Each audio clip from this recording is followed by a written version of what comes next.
This episode to me wasn't that exciting, however, it does actually spark debate on real life events that actually occur in Japan, and that's actually happened in this episode. So in this episode we have a person who is trying to rob a bank, or allegedly is trying to rob a bank, but then he tries to commit suicide, and then Boruto goes in to actually save the guy. At first Boruto thought it would be just his chance to attain some glory for solving the situation or diffusing it, but then he figures out that it is one of the issues that actually goes on in Japan. Now the thing is, for those people that do not know, is that in a workplace, Japanese people tend to keep themselves to themselves. So say for example, if you are frustrated or anything like that, you know, they are brought up from young to keep all their frustrations to themselves. Now the thing is, in Western countries, people actually focus on individualism, and in Japan it's the opposite. They focus on the people around them, and they make sure to live their lives whilst making it convenient for everyone else. So basically, part of their basic social standards is to make sure that you do not disturb people, and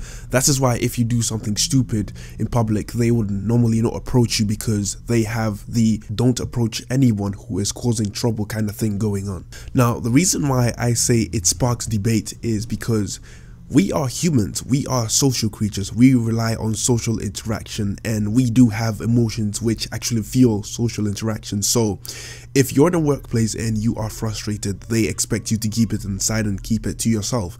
And when you study how, you know, society works in Japan, it is very hard on the people because expectations are very high, and a lot of people struggle to meet that demand. Now really think about it, right? A lot of people are not getting jobs because of the competition, and even if you do get a job, people tend to overwork in order to get enough money to make a decent living. Basically what I'm trying to get at with humans are social creatures is that eventually all this stuff is gonna build up something within you, and that is gonna cause a lot of frustration.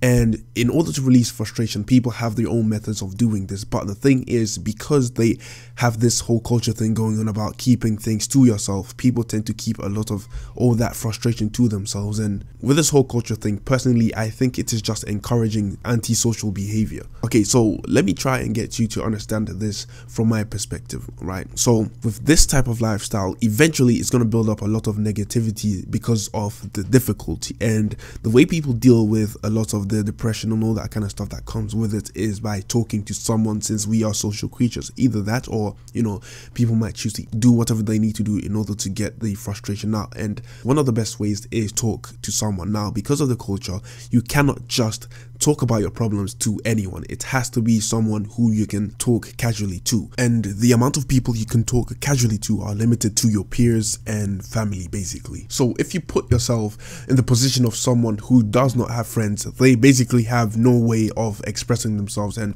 they have to bury this depression deep inside of themselves. It doesn't necessarily have to be depression, it can be anger or any other type of negative emotion that you are feeling within yourself, and people need to find a way to release that. So if you do not have friends, I kind of see it leading up to suicide, and that is why the suicide rate in Japan is very, very high, because of the social standards and all that kind of pressure that is put on you, and you have to keep all that stuff bottled inside. So it kind of makes sense why the suicide rates are high. Now what this has to do with the episode today is that the guy tried to blow himself up because he lost his job, which actually means a lot to the people who have jobs, since it is very difficult to get a new job. He could not express his frustrations, hence why the guy was talking about that he was happy because he could express himself to Boruto, since, you know, he needed someone to express himself to. And the thing is, if you really think about it, this could actually be a nod from the people who are in charge of Boruto, telling us what goes on behind the scenes. I doubt that is the case. However, in the animation industry, there is a huge report of people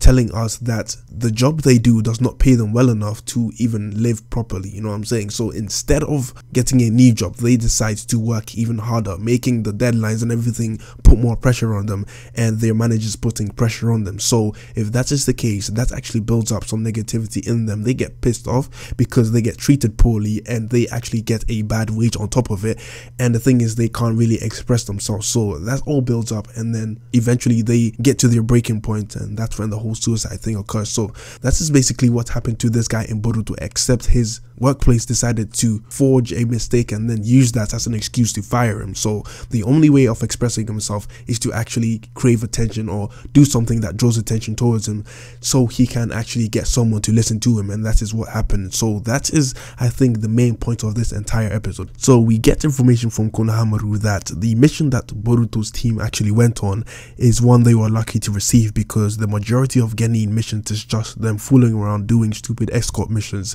which basically is a waste of their time. Now, it is very acceptable because of the peace times that they are in, you know what I'm saying? I mean, if you listen to Hinata, she was afraid of the mission that they went to, so because of peace times they are doing foolish missions like this, and it kind of makes sense. Now, before people go all negative about the missions, this only counts for gennin at the moment, so it is gennin missions, not jounin missions, alright? So before people rant and say, if these are the types of missions that they are giving Boruto, then I don't want to watch the show. Just calm yourself down. Eventually they are gonna get there. We know the upcoming arcs, right?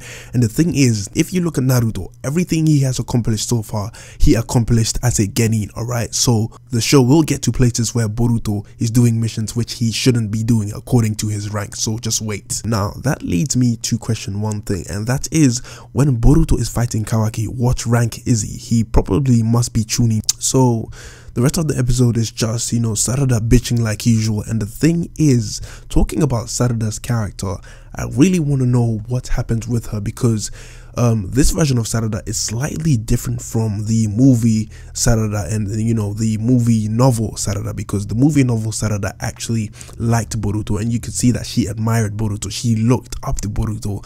She believed in Boruto to the point where she really got disappointed after finding out that Boruto has cheated in the jounin exam. And the thing is, I want to know how they will bring Sarada to that point to make her the movie type of Sarada, or maybe they are just going to do the anime take, because the movie Sarada was very, very happy, and the anime Sarada seems to be all whiny, and she constantly complains that Boruto is stupid. So how does she get from point A, where she thinks Boruto is stupid, to point B, where she really admires Boruto? I really want to know whether they are going to, you know, keep the happy movie Sarada that respects Boruto, or they are just going to do the anime version, in which she actually behaves like Sasuke and displays no emotions. And then we have the manga version, which is basically anime Sarada that has a horny side. That's very interesting. Sarada has a different personality based on which material you expose yourself to. In the anime, she behaves like Sasuke but has a nice side. In the movie, she is very happy and optimistic. And in the manga, she behaves like Sasuke but she has a horny side. Very interesting. So the one thing I do not like about this episode is the mission itself. I mean, the adults are acting very reckless here. Okay, now let me explain what I mean, because you cannot disagree with this, alright? So there is police because the Uchiha are gone, so the Uchiha police do not exist anymore. The police exist to keep peace within the villages, and then the ninja act as the military men which are used to defend or go fight for the village, right? So if that is the case, how comes that we have gennin taking over missions of the police who are tasked to protect the village? Like, the task itself is something heavy, meaning that it can actually take away your life. I mean, if you look at real life situations, a lot of police officers go into their job knowing that they could potentially lose their life, meaning even though it is in the village, the potential danger of the job does not decrease. So right now, let's talk about how it relates to Boruto, alright? So first of all, if they have ninja to do these missions that these police are supposed to be doing, right, then basically the police are redundant. Second of all, the thing that's happened is that Boruto actually used the lightning style to defuse the bomb. Now the thing is that they are sending in a gennin who has no experience with bombs to defuse a bomb, and it could have gone south and Boruto and the guy could have been dead, which is basically them being reckless, since they are sending in a kid who does not know anything about bombs to defuse the situation and make sure that they defuse the bomb, which they have no knowledge of. So that was really reckless and kind of stupid, but